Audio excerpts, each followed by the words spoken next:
우리는 지난 2월 마지막 주부터 지금 교회에 대한 이야기를 함께 하고 있습니다.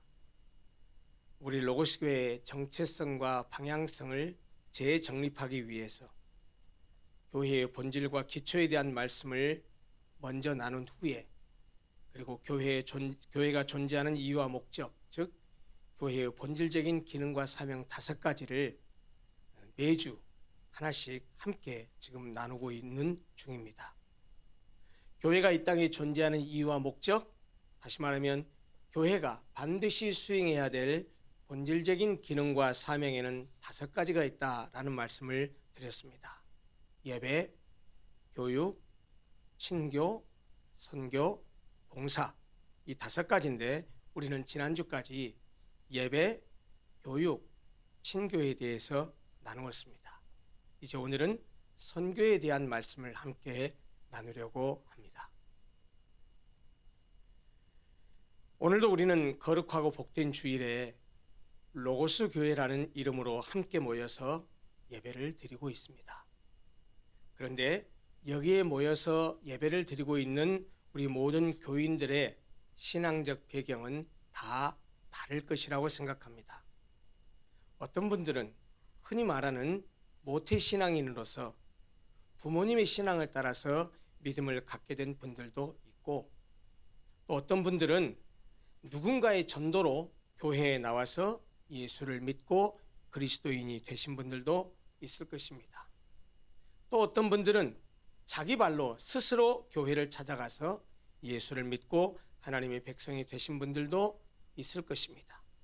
물론 여러분들 중에는 이런 노정 중에 있지만 아직은 확신 있는 신앙은 아니어도 그런 믿음을 갖기 위해서 교회를 지금 열심히 나오고 있는 그런 과정 중에 있는 분들도 있을 것입니다. 그런데 모태신앙인들은 신앙을 가지고 있었던 부모님이 아니었다면 어쩌면 믿음을 갖지 못했을지도 모릅니다. 누군가의 전도를 통해서 그리스도인이 되신 분들은 바로 그 전도해준 그분이 아니었다고 한다면 그분도 역시 믿음을 갖지 못했을지도 모릅니다. 또 스스로 교회를 찾아가 신앙을 갖게 되신 분들도 아무리 믿음 생활을 하고 싶다고 해도 찾아갈 교회가 없었다고 한다면 그도 역시 믿음을 갖지 못했을 수도 있을 것이라고 생각합니다. 누구나 하늘에서 뚝 떨어진 믿음을 갖게 된 사람은 하나도 없다라는 말입니다. 누구든지 지금 예수를 믿고 있는 사람이라고 한다면 이렇게 예배를 드리고 있는 저와 여러분들 모두가 다 누군가 우리를 하나님께로 신앙으로 이끌어준 사람이 있다는 말입니다. 아시다시피 우리나라는 본래 기독교와는 전혀 상관없는 나라였습니다. 1월 성신을 섬기며 조상신을 섬기며 살았지 예수라는 이름조차 들어보지 못한 그런 나라요, 그런 민족이었습니다. 그런데 오늘날 이렇게 세계 선교 역사상 유례없는 발전을 하고 교단별로 세계에서 가장 큰 교회당을 가지고 있는 그런 나라가 되었습니다. 어떻게 우리나라에 복음이 전래되어서 오늘 이렇게 예배당이 모여서 하나님을 찬송하며 우리가 예배를 드리게 되었을까요? 도대체 예수를 전혀 알지 못했던 이 땅에 어떻게 기독교가 들어오게 되었을까요? 교회의 본질적 기능과 사명으로서의 선교에 대한 말씀을 나누기 전에 저는 오늘 먼저 우리나라의 기독교 선교의 초기 역사에 대해서 말씀을 좀 드리려고 합니다. 복음의 불모지였던 우리나라에 최초로 기독교를 소개해 준 사람은 칼 휘슬라프 선교사입니다. 1832년 로드 M 허스트라는 무역선의 통역관이었던 이 휘슬라프는 오늘날의 충청남도 보령시 오천면 고대도라는 섬에 상륙해서 그 섬 주민들에게 한문 성경 그리고 교리 책자를 전해 주었습니다.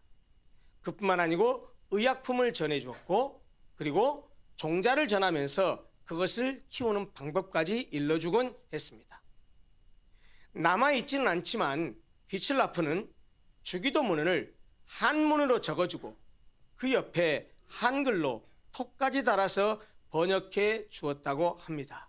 1866년에는 토마스 선교사가 미국 상선 제너럴 셔먼호를 타고 조선에 입국했다가 한문 성경 몇 권을 전달하고 26살의 젊은 나이에 이 조선 땅에 순교의 피를 뿌렸습니다.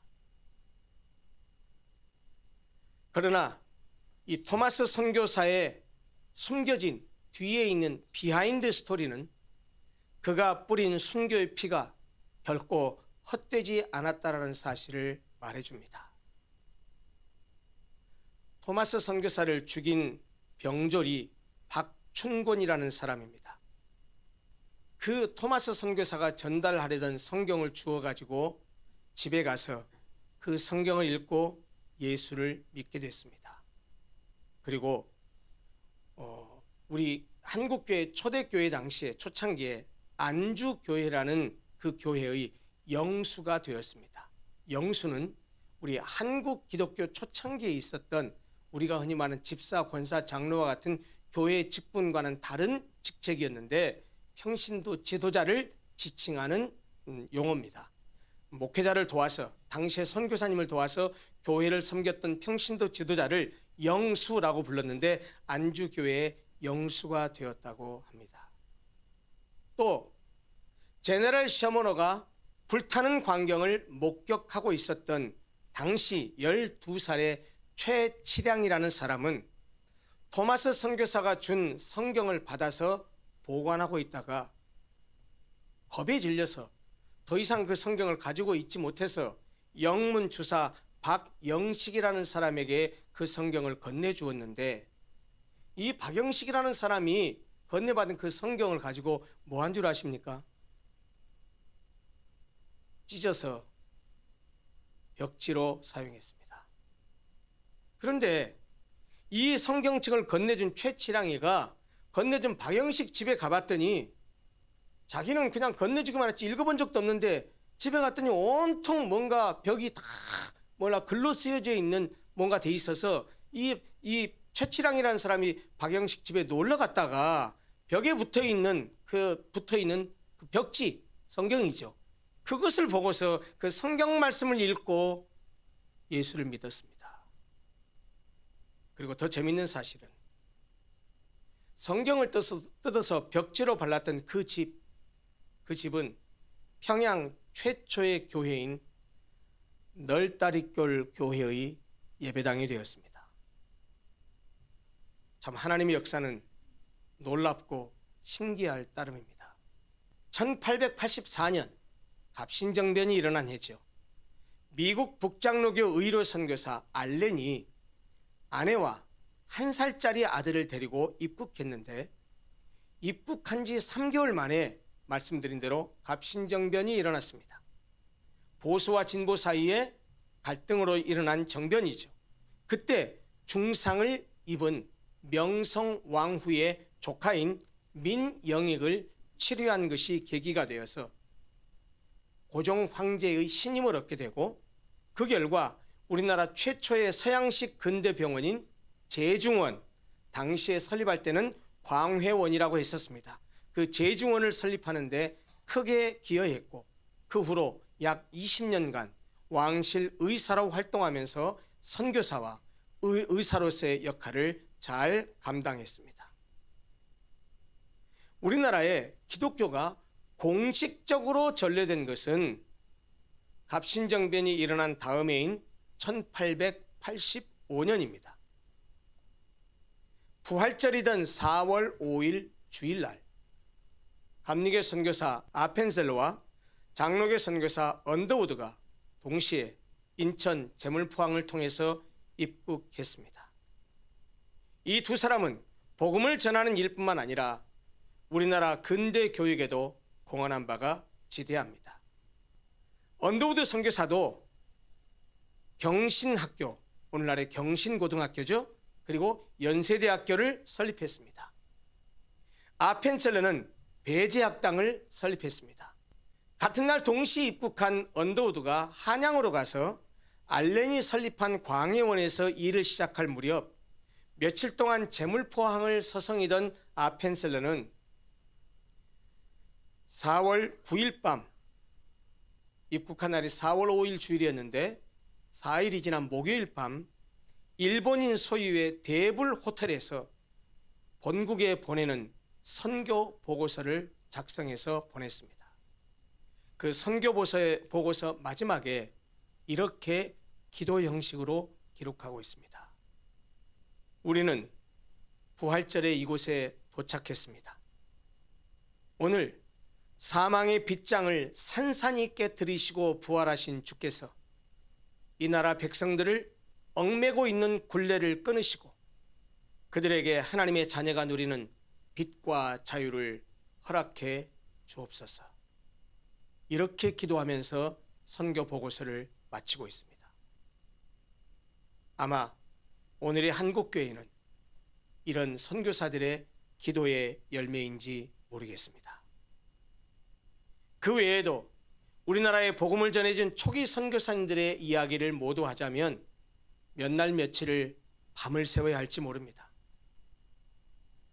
여러분, 기회가 되시면 꼭 한번 방문해 보시기 바랍니다.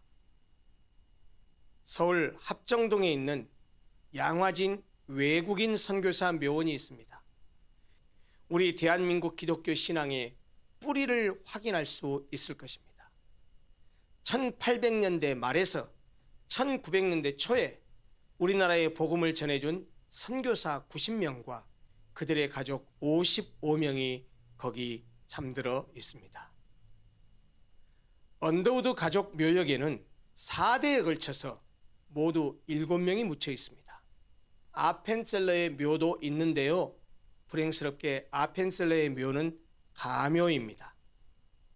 사실 이 아펜셀러는 당시 목포에서 열린 성경번역위원회에 참석하기 위해서 배를 타고 목포로 내려갔는데 불행스럽게 그 배가 사고를 만나서 침몰해서 사망하고 말았습니다.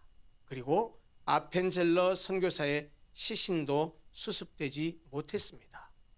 또 그뿐만이 아닙니다. 이화학당, 오늘날의 이화여자대학교죠.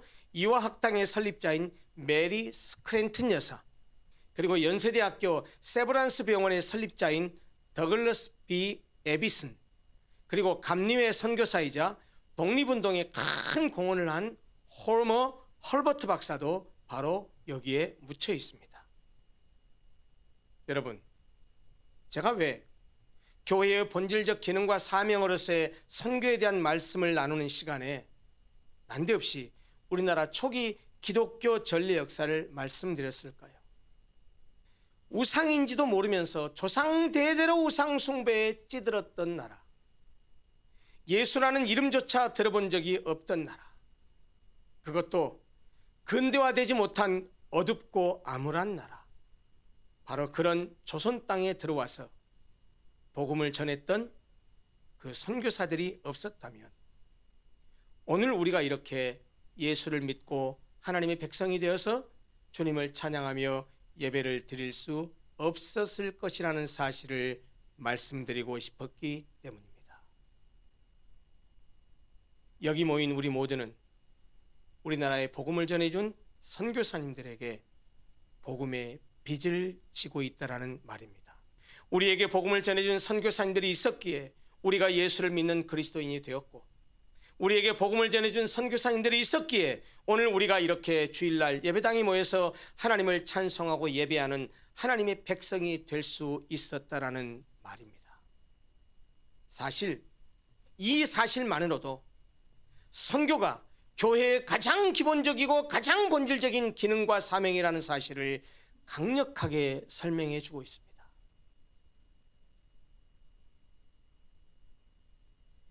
이제 함께 읽은 본문 말씀을 잠깐 나누려고 합니다.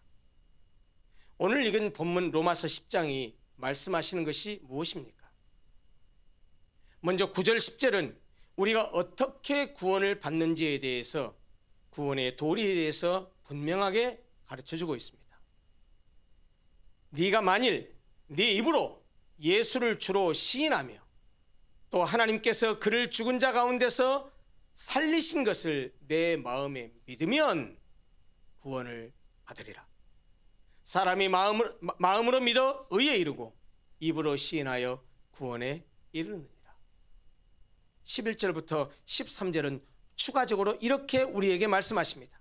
누구든지 예수 그리스도를 믿기만 하면 부끄러움을 당하지 아니한다고 합니다. 우리가 믿는 그 예수께서 우리의 모든 죄를 씻어 주시기 때문입니다. 뿐만 아닙니다. 유대인이든 헬라인이든 지식인이든 학식이 부족한 사람이든 부자든 가난한 사람이든 동서고금 남녀노소를 막론하고 누구든지 예수 그리스도를 믿는 자는, 누구든지 주의 이름을 부르는 자는 구원을 받는다고 성경이 말하고 있습니다. 그런데 이어지는 14절과 15절을 좀 눈여겨보십시오.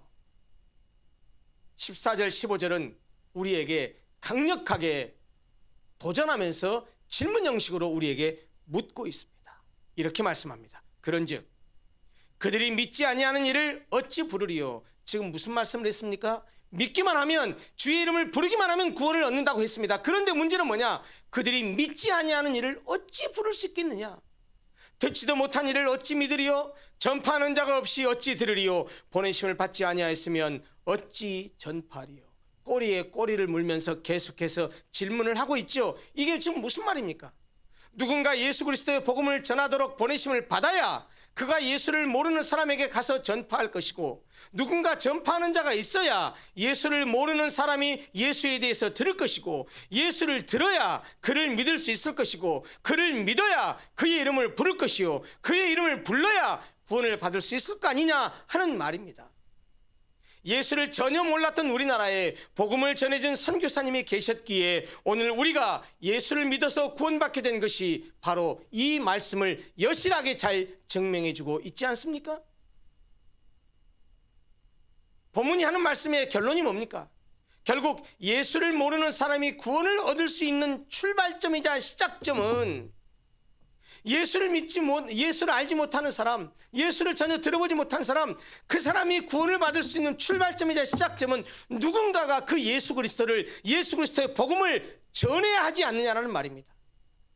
그러니 좋은 소식, 예수를 믿기만 하면 구원받는다라고 하는 이 기쁜 좋은 소식을 전하는 자들의 발이 얼마나 아름답고 복되겠습니까? 바로 이것이 교회의 가장 본질적인 기능과 사명이 선교라는 사실을 강력하게 말해주고 있습니다. 우리는 교회의 본질적 기능과 사명 5가지를 함께 나누기 전에 맨 먼저 마태복음 16장에 있는 베드로의 신앙 고백을 통해서 교회의 본질과 기초가 무엇인지를 분명히 했습니다. 교회라고 하면 사람들은 맨 먼저 십자가가 달린 예배당 건물을 떠올리지만 교회는 건물이 아니라 예수 믿는 사람들의 모임이다. 즉 하나님 나라 백성들의 공동체라는 사실을 제가 아주 강조했었습니다.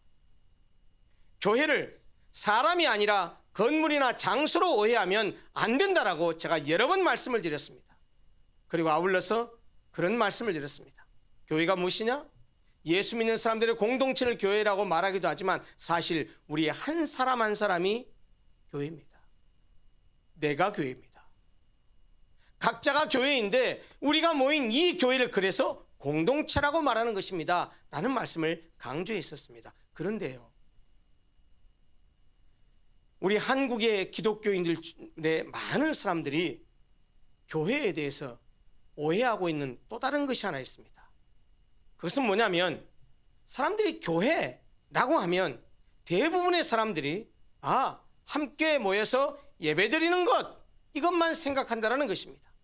다시 말하면 교회라고 하면 모이는 교회만 생각한다는 말입니다. 그러나 여러분, 교회는 모이는 교회가 있는가 하면 흩어지는 교회도 있습니다. 교회가 믿는 사람들의 공동체이기 때문에 각자가 모여서 공동체를 이루기도 하지만 공동체로 모였다가 다시 흩어지기도 한다는 말입니다. 우리가 지난 3주에 걸쳐서 나눈 주제, 예배, 교육, 친교는 사실 모이는 교회의 본질적 기능과 사명이라고 할 수 있습니다. 다시 말하면 예수 믿는 사람들이 모이면 예배드리고 말씀을 가르치고 배우고 서로 교제합니다. 그것이 바로 모이는 교회의 가장 중요한 기능이요 사명입니다. 그런데 선교는 흩어지는 교회가 행해야 될 가장 본질적인 기능과 사명입니다.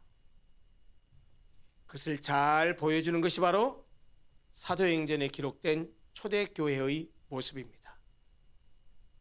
초대교회는 모이는 교회와 흩어지는 교회의 역할과 사명을 아주 모범적으로 수행했습니다.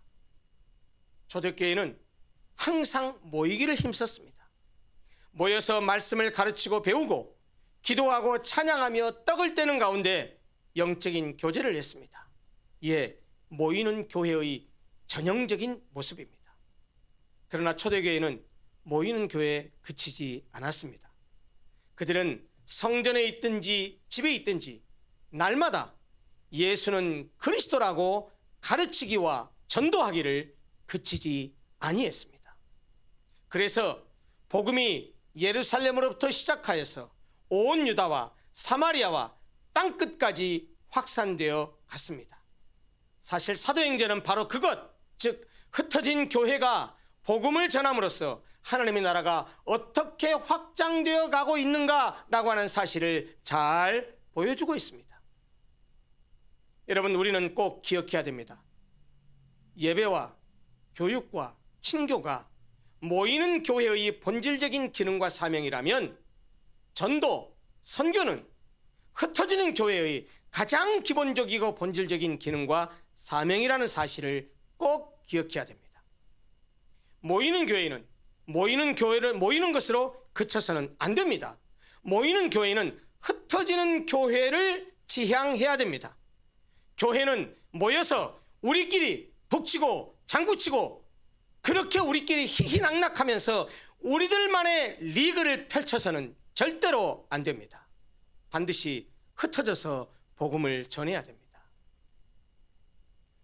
교회가 가진 이 같은 선교적인 사명은 주님에 의해서 부여받은 특별한 사명입니다. 우리 주님 예수께서는 승천하시기 전에 제자들에게 유언처럼 명령하셨습니다. 잘 아시죠? 마태복음 28장 19절 20절입니다. 너희는 가서 모든 민족을 제자로 삼아 아버지와 아들과 성령의 이름으로 세례를 베풀고 내가 너희에게 분부한 모든 것을 가르쳐 지키게 하라. 볼지어다 내가 세상 끝날까지 너희와 항상 함께 있으리라. 여러분, 주님께서 십자가에 피 흘리시고 우리를 구원하시고 또 우리를 부르셔서 교회를 세우신 분명한 목적이 무엇입니까? 교회인 우리로 하여금 복음을 전파해서 잃어버린 영혼을 찾아 구원하기 위함입니다. 따라서 전도와 선교를 하지 않는 교회는 참된 교회, 주님의 교회가 아닙니다. 전도, 선교를 하지 않는 교인은 참된 신앙인이라고 말하기 어렵습니다. 예수 그리스도는 교회의 선교적 사명에 대해서 빛과 소금과 누룩으로 비유하셨습니다. 여러분, 예수님은 너희는 세상의 빛이요 소금이라고 말씀하셨죠. 그리고 누룩이 어떻게 해서 반죽에 들어가서 모든 이 떡을 발효시키는지를 비유로 말씀하셨죠. 이 모든 걸 통해서 예수님께서 말씀하시고 싶었던 것이 무엇입니까? 교회는 그렇게 선교적 사명을 감당해야 된다는 겁니다. 빛처럼, 소금처럼, 누룩처럼 감당해야 된다는 겁니다. 이 세 가지의 공통점이 무엇입니까? 다 침투한다라는 것입니다. 빛은 어둠에 침투해서 그 존재를 드러냅니다. 소금은 음식에 침투해서 그 존재감을 드러냅니다. 맛을 내지요. 누룩은 반죽에 침투해서 그 존재를 드러냅니다. 그렇다면 빛과 소금과 누룩이 그렇게 뭔가 침투해서 그 존재를 드러내는 것이고 그것이 교회의 선교적 사명을 비유하는 것이었다고 한다면 교회는 무엇에 어떻게 침투해서 그 존재를 드러낼까요? 예, 교회는 세상에 침투함으로써 그 존재를 드러냅니다. 교회는 그 자체가 세상의 파송된 것입니다. 교회가 세상에 침투할 때 필요한 것이 무엇입니까? 총칼이 아닙니다. 다른 것이 아니고 바로 예수 그리스도의 사랑과 그의 복음입니다. 예수 그리스도의 사랑과 복음으로 세상에 침투함으로써 교회는 그 존재 가치를 드러내게 됩니다. 그리고 하나님은 바로 그 예수 그리스도의 복음을 통해서 사람을 구원해서 그를 교회로 이끌어 들이십니다. 여러분, 그래서 베드로전서 2장 9절은 교회로서의 우리 그리스도인 한 사람 한 사람이 어떤 존재인가, 어떤 특권을 가지고 있는가를 분명히 가르쳐줌과 동시에 하나님께서 우리를 교회로 부르신 이유가, 우리를 하나님의 백성으로 부르신 이유가 바로 우리를 구원하신 그 하나님을 전하는 선교에 있다는 사실을 분명하게 가르쳐줍니다. 베드로전서 2장 9절 말씀입니다. 오직 너희는 택하신 족속이요 왕같은 제사장들이요 거룩한 나라요 그의 소유된 백성이니 이는 너희를 어두운 데서 불러내어 그의 기이한 빛에 들어가게 하신 자의 아름다운 덕을 선전하게 하려 하심이라. 구약의 이스라엘이 하나님의 선민이었던 것처럼 이제는 예수를 믿어서 하나님의 백성이 된 우리가 바로 하나님의 선택을 받은 족속입니다. 또한 우리는 왕으로서 하나님을 섬기는 제사장입니다. 우리는 왕의 존귀를 부여받은 제사장이란 말이에요. 게다가 우리는 하나님을 섬기기 위해서 구별된 거룩한 나라의 백성이요 하나님의 특별한 소유가 된 백성입니다. 그런데 하나님께서 우리들에게, 성도들에게 왜 이런 특권을 부여하셨냐라는 것입니다. 이런 특권을 부여하신 이유가 무엇입니까? 우리는 어둠 가운데 있었습니다. 죄 가운데 있었습니다. 사망 가운데 있었습니다. 그런데 하나님께서 우리를 불러내셨습니다. 그래서 그의 그 기이한 빛, 형언할 수 없는 기기묘묘하고 정말 측량할 수 없는 그 기이한 빛으로 들어가게 하셨습니다. 우리로 하여금 구원을 얻게 하셨습니다. 생명을 얻게 하셨습니다. 그리고 암흑 가운데, 어둠 가운데 살게 하지 않고 빛 가운데 살게 하셨습니다. 그 아름다운 기이한 빛에 들어가게 하신 그분 누굽니까? 여호와 하나님. 그 하나님의 아름다운 덕, 그 하나님의 놀라운 은혜를 전파하게 하기 위해서, 선전하게 하기 위해서 우리를 부르셨다라고 말합니다. 전도와 선교를 하게 하기 위해서 성도들에게 이 엄청난 특권을 부여하셨다라는 말입니다. 이것은 우리를 교회로 부르신 이유가 바로 전도를, 선교를 하게 하기 위함이라는 말씀입니다. 디모데후서 4장 2절에서는 사도 바울이 목회자인 아들과 같은 디모데에게 간절히 명령하듯이 말했습니다. 너는 말씀을 전파하라. 때를 얻든지 못 얻든지 항상 힘쓰라 라고 명령하듯이 말했습니다. 이것이 어찌 목회자인 디모데에게만 주시는 말씀이겠습니까? 우리 모든 그리스도인들에게 주시는 말씀입니다. 항상 말씀을 전파하는 것, 즉 전도하고 선교하는 것이 우리 그리스도인들의 마땅한 의무라는 말입니다. 사랑하는 우리 로고스 교회 성도 여러분, 전도, 선교는 하면 좋고 안 해도 괜찮은 것이 아닙니다.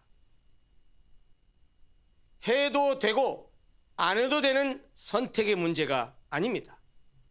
선교는 예수님이 승천하시면서 부탁하신 유언과도 같은 지상 명령입니다. 지상 명령이라는 말의 뜻이 땅 위에서 하나님께서, 예수께서 하신 말씀이라는 뜻이 아니고요, 예수께서 죽으면서 우리에게 승천하시면서 우리에게 유언처럼 남기신 가장 높은 최고 최대의 명령이요, 반드시 순종하지 않으면 안 되는 절대 명령이라는 뜻입니다. 그게 지상 명령이라는 뜻이에요. 여러분, 선교는 예수님을 믿는 모든 사람이 반드시 따라야 할 의무요 사명입니다. 이 땅의 모든 그리스도인과 이 땅의 모든 교회는 선교를 지상 명령으로 받았기 때문에 전도와 선교에 무관심하면 안 됩니다.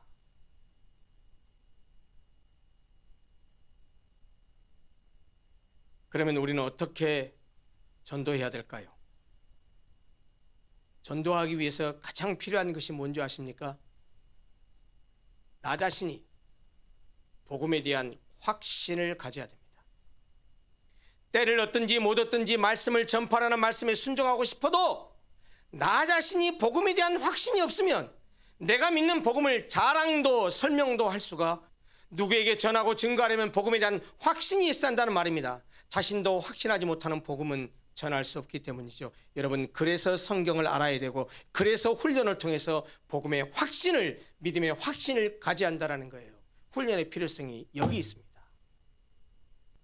그런데 어떤 사람은 복음에 대한 확신도 있고 복음을 전하고 싶기도 하고 전해야 한다는 것도 알겠는데, 아니 성격이 말이죠, 성격이 너무 소심하고 소극적이라 다른 사람한테 가서 예수 믿으세요 라는 말을 못해요.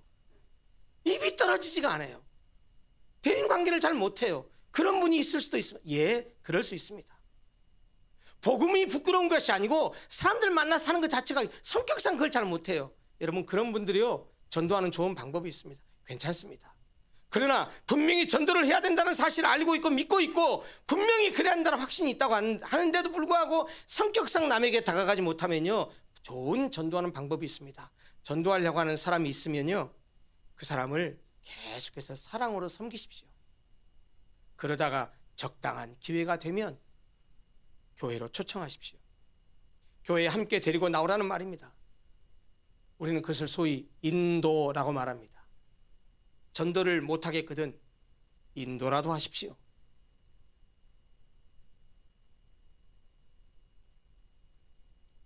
선교도 마찬가지입니다. 선교는 가든지 보내든지 해야 됩니다. 내가 직접 가지 못한다면 복음 전파를 위해서 가는 사람을 보내는 일에 힘을 모으고 도와야 됩니다. 다시 말하면 그들을 위해서 기도와 물질로 후원해야 한다는 말입니다. 오늘 선교에 대한 말씀을 하는 오늘 이 시간, 다시 한번 구체적으로 목양적 관점에서 여러분들에게 주님의 명령을 따라서 부탁하고 권면하려고 합니다. 교회의 본질적 기능과 사명인 전도와 선교하는 일에 순종하십시오. 특히 해외에 나가서 사역하는 선교사님들을 위해서 물질과 기도로 함께 하십시오. 지금 제가 드리는 말을 헌금을 강요하는 말로 오해하지 말고 들으시기 바랍니다. 여러분, 올해부터는 부탁드립니다. 이거는 하나님의 말씀에 근거한 명령이자 부탁입니다. 권면입니다. 우리 모든 로고스교회 성도들 가족은 가족당 반드시 선교 헌금을 드리시기 바랍니다. 가이드라인을 제시합니다. 가족 1인당 최소 한 달에 10,000원 정도를 정하셔서 선교헌금으로 드렸으면 좋겠습니다. 제가 방금 말씀드린 목회자로서의 가이드라인을 기억하시고 의무라고 생각하지 마시고 감사함으로 동참하시기를 바랍니다. 이제 말씀을 마치려고 합니다. 주일에는 예배당에 모여서 하나님을 예배하고 말씀을 가르치고 배우고 성령 안에서 서로 교제함으로써 영적인 은혜와 능력을 충전합니다. 그것이 모이는 교회의 기능입니다. 월요일부터 세상 속으로 흩어져 나가서 우리는 가정에서, 직장에서, 일터에서, 사업장에서, 자신의 삶의 현장에서 복음을 전하고 하나님 나라를 확장하는 선교에 동참하는 자들이 되어야 됩니다. 교회도 그러해야 됩니다. 여러분 꼭 기억하십시오. 선교는 우리 모든 그리스도인들에게 주어진, 우리 모든 교회에게 부여된 지상 명령입니다. 우리가 전도를 해야 되고 우리가 선교를 해야 됩니다. 만약에 우리가 전도하지 못하고 우리가 선교하지 못한다면 일선에서 그 역할을 하고 있는 사람들을 위해서 기도하시고 우리가 도울 수 있는 방법을 많이 생각하십시오. 특별히 물질로 그들을 돕고 후원하는 것 중요한 일입니다. 우리 교회가 적어도 2명, 많으면 3명에서 5명 정도의 선교사님을 파송해서 우리가 그분들을 완전히 책임질 수 있는 그런 교회가 되는 것입니다. 그것을 위해서는 우리가 함께 힘을 모아야 되고 우리가 함께 물질로도 후원해야 됩니다. 관심을 다른 데 두지 마시고 썩어 없어질 육신에다가 투자하지 마시고 죽음과 함께 없어질 것에 물질과 내 인생을 투자하지 마시고 죽어도 죽음과 함께 사라지지 않는 것, 영원한 것, 영적인 일에 가지고 있는 것을 투자하시기 바랍니다. 돈도, 명예도, 권력도, 우리가 가지고 있는 모든 것들도 죽음과 함께 사라져버릴 것들을 위해서 쏟아붓지 마시고 내가 죽더라도 영원히 존재하는 영원한 것, 영적인 것, 생명을 위해서 투자하고 헌신하시는 복된 성도들이 되었으면 좋겠습니다. 그리하여 선교에 함께하는 성도들, 선교가 체질인 교회가 되는 그런 우리 로고스 교회가 되기를 간절히 소원합니다. 기도하겠습니다.